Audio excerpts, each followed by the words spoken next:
Example number 3, very important for board exams. It says PQ is a chord of length 8 cm of a circle of radius 5 cm. तो हमारे पास जो question दिया हुआ है, this is example number 3.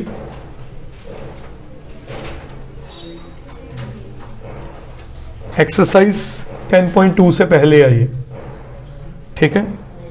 तो यहां पे एक कॉर्ड दी गई है. कौन सी कॉर्ड है? PQ, whose length is 8 centimetre. तो ये सारी की सारी 8 सेंटीमीटर है.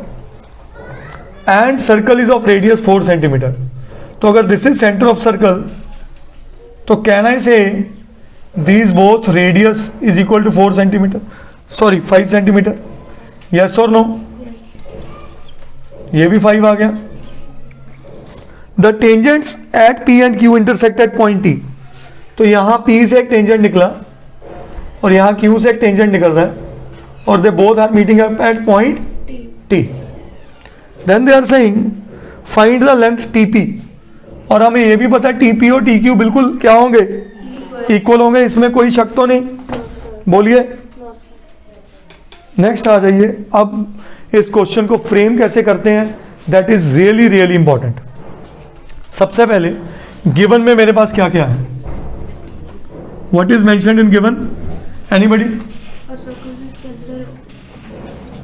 रेडियस सीधा. और मैंने आपके पिछले टेस्ट में भी नोटिस किया, आप लोग बहुत ज्यादा वही कहानी लिखने की कोशिश कर रहे हो जो क्वेश्चन में है. बेटा उसको मैथमेटिकली कन्वर्ट करो, इतने में कन्वर्ट हो जाता है. रेडियस और दूसरी चीज गिवन क्या है? कॉर्ड. ठीक है, अब लिखने की जरूरत नहीं है. Chord is of length this. Just write down PQ is 8 centimetre, that's it. Then what they want us to do, to find tangent TP. तो मुझे पता है TP और TQ इक्वल है. कुछ कंस्ट्रक्शंस लगा लें प्लीज. पहली कंस्ट्रक्शन ज्वाइन OT. क्या कह रहा है?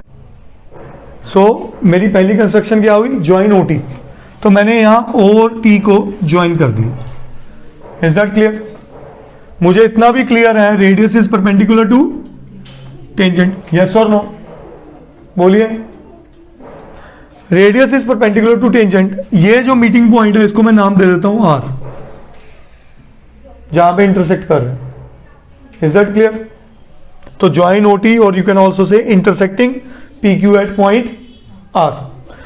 अब मेरे पास why I am using a different approach than NCERT example, क्योंकि NCERT ने सिंपल सा लिख दिया because this is isosceles triangle and this become angle bisector and generally students don't recall this property. तो मैं उसकी बजाय आपको सिंपल वे में और बता दूं. अगर मैं इन दो ट्राइंगल्स में कंग्रेंसी लगाऊं, OPT and triangle OQT, can everybody say OP is equal to OQ radii? yes or no? बोलिए. इसमें कोई doubt? another, can I say OT is equal to OT? common. Mania, please understand first. and can I say OP is equal to OQ radii आ गया, and PT is equal to QT. reason? tangents from common external point. very nice, common external point. is that okay? so triangle OPT is congruent to triangle OQT using SSS congruency. कोई दिक्कत तो नहीं. अब यहां से important काम शुरू होता है. पहला काम, मैंने ये ट्राइंगल इसको कन्वर्ट कर दिया. Can I say angle 1 is equal to angle 2? कौन सा रिजल्ट? CPCT. यस और no? Can I say angle 3 is equal to angle 4? इसमें कोई डाउट? यहां तक गेम समझ आ गई. तो ये रिजल्ट हमने रेगुलर MCQs में यूज करना है. क्या? कि अगर मेरे दो टेंजेंट्स कॉमन पॉइंट से निकल रहे हैं तो ये भी आपस में बाइसेक्ट करेंगे और ये भी. हमें इतना प्रूफ MCQs में सोचने की जरूरत नहीं है. ये रिजल्ट याद ही रख लो. जैसे हमने सरफेस एरिया के या एरिया रिलेटेड टू सर्कल के पॉइंटर्स लिखे थे ना इंपॉर्टेंट क्वेश्चन के, तो ऐसे ये पॉइंटर बना लो. आगे बढ़ते हैं। क्या मेरे ये दो रिजल्ट आगे यूज करेंगे, कैसे करेंगे, लेट्स अंडरस्टैंड। अब ये करते करते मेरे पास मन में अगर एक चीज आ जाए कि भाई ये मैं किसी भी हालत में परपेंडिकुलर शो कर दूं या इन दोनों को इक्वल शो कर दूं, तो मेरा काफी काम हो गया, काफी काम हो गया। वो कैसे? Perpendicular from centre bisects the chord, मैं यहां पे ये निकाल लूंगा विच इज आर ओ। इसके लिए मेरे पास पी ओ है, अगर पी ओ आ गई, आर ओ आ गई, फिर इस ट्राइंगल में आके ये निकाल दिया, तो मेरा पूरे का पूरा क्वेश्चन क्रैक कर जाएगा। But before that I need to understand that how to move forward with this. मुझे कैसे करना है, अब ध्यान से देखना। अगर मैं बेटा सिर्फ और सिर्फ इस ट्राइंगल की बात करूं, T R common, T R common, this angle is equal to this and this side is equal to this, तो मैं कह दूं साइड एंगल साइड से। ये पॉइंट पे हमारी एनसीईआरटी ने वर्ड यूज किया वाई। इस ट्राइंगल, ये छोटे ट्राइंगल की कंग्रेंसी वो भूल गए और वो बच्चा समझ ही नहीं पाया कि वो क्या कहना चाह रहा था। अब मैं आपके पास आ रहा हूं, in right triangle, sorry right नहीं है, इस चीज ने तो सारी गेम घुमाई कि मुझे किसी भी तरह इसको परपेंडिकुलर प्रूव करना है। In triangle P R T and triangle Q R T, यहां से मैं लिख सकता हूं सबसे पहले T R is equal to T R common, yes और no. Angle 1 is equal to angle 2 proved above, and third result P T is equal to Q T, tangent from, सही है। So therefore triangle P R T is congruent to triangle Q R T, result is side angle side. Is that clear? यहां तक, यहां से मैं बड़ा clear लिख सकता हूं, P R is equal to Q R, P R is equal to, कोई डाउट बोलो? सीपीसीटी रिजल्ट, यस और नो? ये दोनों क्या शो कर दिए? इक्वल।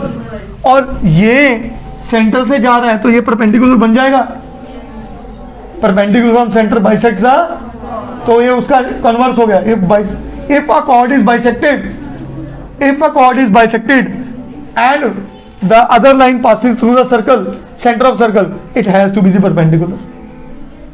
समझ गए कि नहीं समझ गए? उसका ही कन्वर्स काम कर गया। अब मैं यहां से क्या लिख सकता हूं, so therefore OR is perpendicular to PQ, OR is perpendicular to, यहां तक किसी को कोई डाउट? बोलो। Y perpendicular from tangent, oh sorry center bisects the chord, is that okay? Perpendicular from center bisects the, तो अगर ये कर गया, ये मैं R को इस साइड लिख रहा हूं, क्या मेरा एंगल 3 4 यूज कर चुका हूं, एंगल 4 और एंगल 5 इक्वल आ गए। So angle 4 is equal to angle 5 is equal to 90 degree. यहां तक क्लियर? अब इन दो छोटे ट्राइंगल्स में आ जाओ, या मैं ये प्रूव कर ही चुका हूं, कर चुके हैं। अब आ जाते हैं हमारे पास, ये पूरी 8 दी हुई थी तो ये 4 4 हो गई, therefore and P R is equal to Q R is equal to 4 centimetre, yes और नो?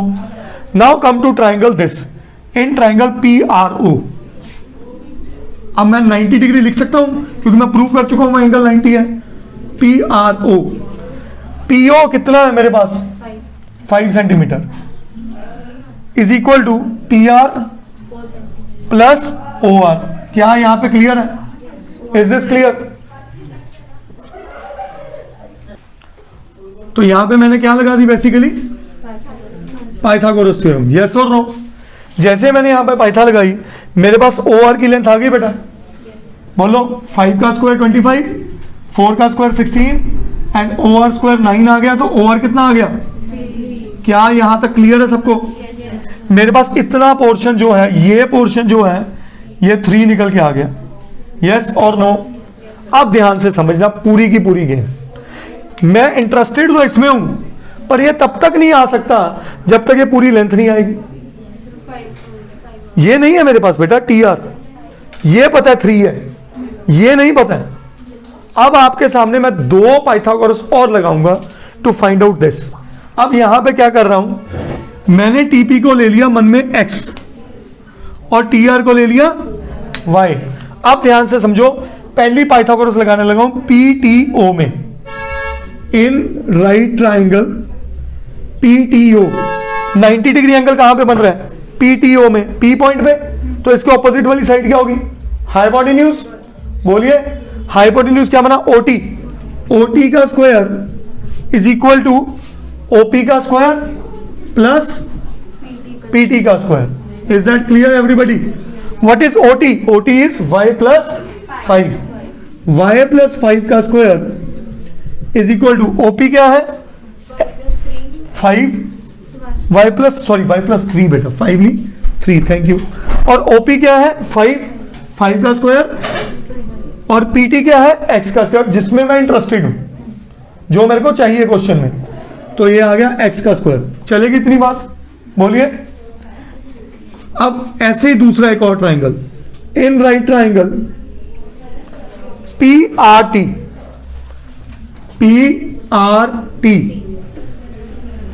यहां पे 90 डिग्री इधर बन रहा है, इसके ऑपोजिट साइड क्या बन गई? हाइपोटेन्यूज। तो ये बना PT का square is equal to PR का स्क्वायर प्लस TR का स्क्वायर। यस और नो? बोलिए। अब PT क्या है मेरे पास? X square is equal to PR is 4 square is 16 and this is Y square. क्या इतनी बात समझ आई? बोलिए। तो यहां से मैं लिख सकता हूं y square can be substituted as, और I can solve y as, ये यहां पे छोड़ दो। ये इक्वेशन भी x में लिख दूं, mark it as equation number 1 and equation number 2। Equation number 1 आ गई और ये इक्वेशन नंबर 2 आ गई यूजिंग 1 एंड 2। अब देखिए 1 और 2 में मैं क्या कर रहा हूं, दोनों को x स्क्वायर की तरह सोचूं तो एक इक्वेशन दे रहा है मेरे को 16 प्लस वाई स्क्वायर, और एक इक्वेशन दे रहा है y प्लस 3 का होल स्क्वायर माइनस 25। क्या ये स्टेप समझ आया? बोलिए। अब यहां से 16 प्लस y square is equal to a plus b का होल स्क्वायर, खोल दो, a square plus b square minus 2ab plus 2ab minus 25। तो y स्क्वायर क्या हो गए? कैंसल। 9 माइनस 25 माइनस 16 इधर आ गया, प्लस हो गया तो क्या बना? 32 इज इक्वल टू 6y। तो y क्या आया बेटा? 32 अपॉन 6। तो ये बना 15 अपॉन 3। इसमें कोई डाउट नहीं किसी को? बोलिए। अब मेरे पास y आ चुका है, मैं किस में इंटरेस्टेड हूं? x में। तो y को मैं इधर पुट कर दूं। बोलिए। y को सब्स्टिट्यूट कर दे। Substitute in equation number 2, x square is equal to 16 plus 16 का स्क्वायर 256, 3 का square 9, x square is equal to, LCM लिया, 69 से 144, 144 प्लस 256 400 अपॉन 9। स्क्वायर ने इधर आके रूट बनाया तो 400 का रूट 20 और 3, that is my answer. Negative हो नहीं सकता। क्यों नेगेटिव नहीं हो सकता? Length can never be. अब देखो, इतना कॉम्प्लेक्स क्वेश्चन एनसीईआरटी ने अपनी तरफ से 7-8 लाइनों में खत्म किया, क्योंकि उन्होंने ना ये डिस्कस किया ना ये, वो स्टार्ट वाई लिख के वो सीधा यहां से शुरू हो गए, और बच्चा कहता है ये हो क्या रहा है। That is why I created this question again after the test में भी जानबूझ के डाला गया था दोबारा, कि I just wanted to check whether आप लोगों ने घर जाके ये काम किया है कि नहीं किया। समझ गए? तो this was the most complex question. मैं फिर बोलूंगा, question number 12 of exercise and this example, sure question of 4 marks category in final exam, please note.